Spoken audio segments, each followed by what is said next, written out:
अब washing machine को जान लीजिए।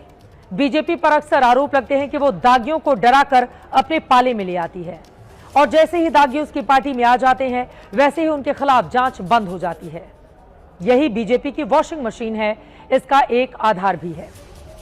रिपोर्ट के मुताबिक 2014 से 24 के बीच कम से कम 25 बड़े नेता ऐसे रहे जो केंद्रीय एजेंसियों की जांच का सामना कर रहे थे और बीजेपी में शामिल हो गए।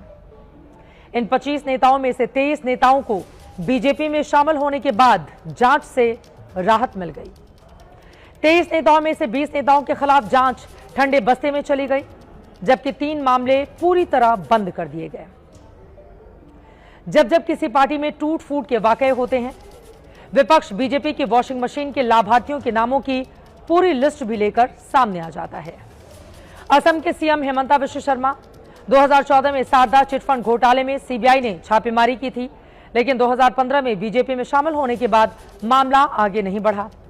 शुभेंदु अधिकारी शारदा चिटफंड घोटाले में आरोपी टीएमसी से बीजेपी में शामिल होने के बाद गिरफ्तारी रुक गई। पश्चिम बंगाल में विपक्ष के बड़े नेता बन गए।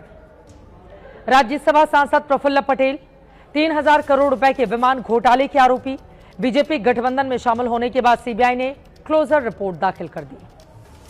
अशोक चव्हाण आदर्श हाउसिंग सोसाइटी घोटाले के आरोपी कांग्रेस से बीजेपी में शामिल होने के बाद राज्यसभा सांसद बने और उसके बाद जांच रुक गई।